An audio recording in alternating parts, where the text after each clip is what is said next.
welcome back to the Steve Malzberg Show. I'm Bill Tucker filling in for Steve this week. Joining us now on our political panel today, David Goodfriend, Democratic strategist, former aide to President Bill Clinton, and Jonathan Tobin, senior editor for Commentary Magazine. Gentlemen, thank you very much for being here. Really appreciate it.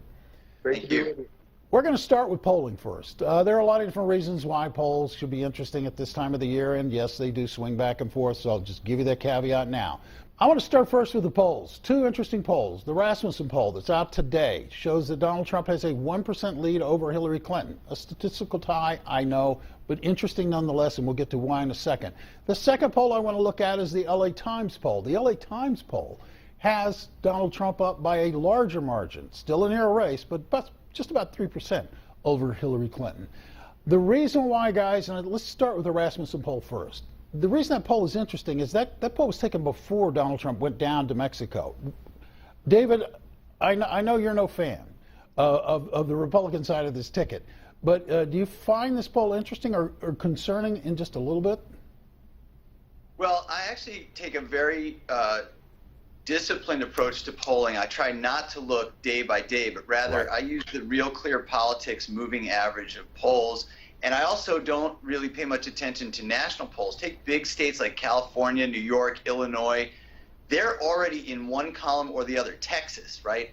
And the preferences of voters in those big states could move a national poll, but that's not what we're really paying attention to. We pay attention to the Electoral College and the swing states and who's going to get that magic number of 270. Now, as it stands today, by any measure, by all polls, Hillary Clinton is ahead in the Electoral College vote and more than enough ahead to win the presidency today if the election were held today. So that means that on the Electoral College level, state by state, what Donald Trump has to do is actually take states away from the Hillary Clinton column. And there I think the polling gets more complex.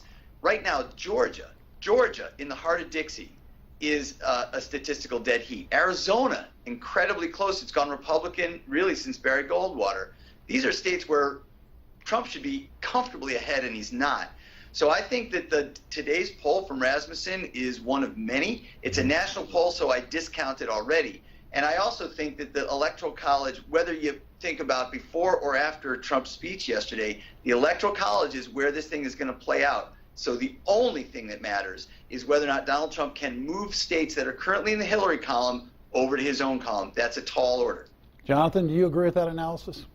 Well, I think there's much in there that is irrefutably true. Of course, the Electoral College is all that counts. I mean, that's how we elect a president, believe it or not. But what you're observing is the fact that the race has tightened a bit nationally. You're absolutely right about that. And I think that has less to do with anything that Donald Trump has said or has done before or after his great adventure to Mexico. It's about Hillary Clinton. I mean, she should have this race wrapped up.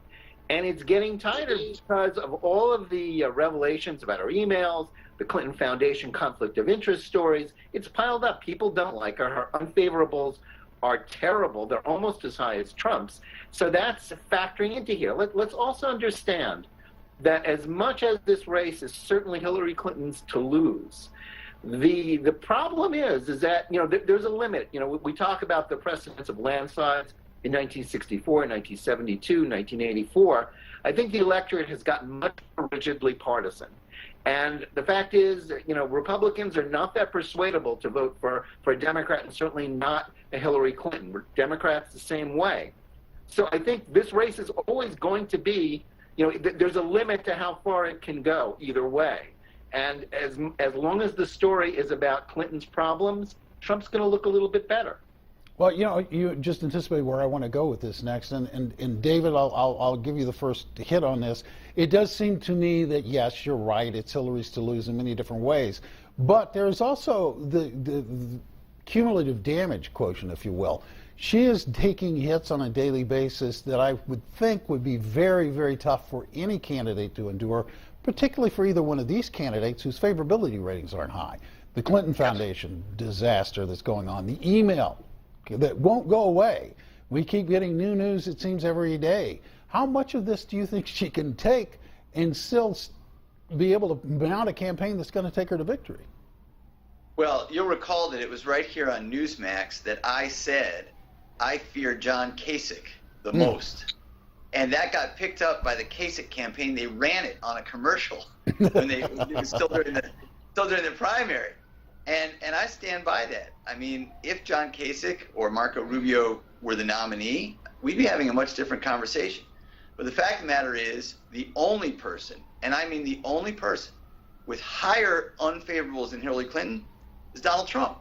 So you have, by a historical measure, two of the least liked candidates in a presidential campaign in modern history.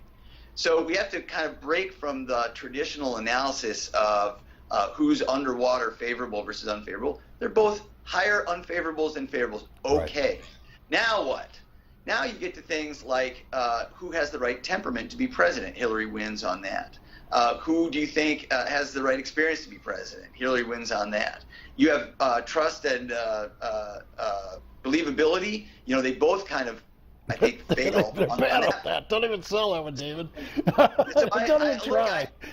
I think it's safe to say that we are in uncharted waters here when we have a presidential general election campaign with two candidates who, as my colleague just pointed out, we have a highly polarized electorate with both sides feeling very strongly about who they're supporting. There's not a lot of mobility there. That narrows the playing field down to very, very small swaths of the population. Probably 1 million voters nationwide, over a half dozen states will decide this election. And that, by the way, was the case in 2012 and in 2008, and it's even more pronounced now. So again, I go back to, start to repeat myself here, but I go back to that electoral map where you have a few very important swing states that could decide this election. Donald Trump does not have room for error. If he were to lose Ohio, if he were to lose Florida, if he were to lose Arizona and Georgia, I mean, the thing is over. So I think he has a much narrower needle to thread, and I think that's why you see things like the trip to Mexico. He's got to do something big and try to change the subject or change the direction, because when you're in a hole, you got to stop digging. And that's what he's trying to do. Well, yeah, and as a matter of fact, Jonathan, I have friends coming up to me saying, will you please tell that guy Trump to just shut up and start behaving like he's not a nut. You know, there are a lot of people out there in the country who would agree we've got dumpster bins on fire running for the president of the country. But it goes back to this question that I put out there to David. She's taking incoming every day. None of that incoming is favorable. Much of it is hitting her, and I would think at some point it's going to create a damage, and it is going to create an advantage for Donald Trump, because I don't think this thing is over by a long shot. Well, in theory, you're correct.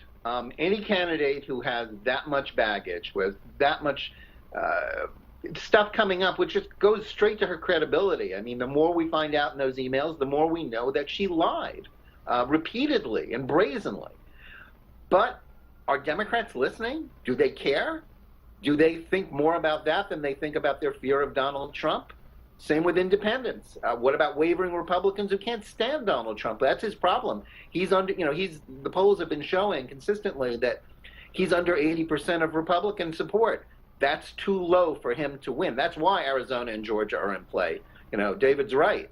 So the question is, can he somehow miraculously get all the Republicans back in line? And Hillary is responsible for that. If he can talk about Hillary enough, that may happen. Can he persuade the people in the middle? That depends on him, as you say, behaving and not being a dumpster fire and not veering off course. Honestly, after more than a year of us watching him, I don't think he's capable of that. And I don't really think there are that many persuadable voters out there. I think this, as much as the polls may fluctuate, I'm not sure how much is really going to change between now and November. And on that hopeful note, we have to end this interview. Jonathan, thanks for being, and David, thank you so much for being with us. Talk to you again.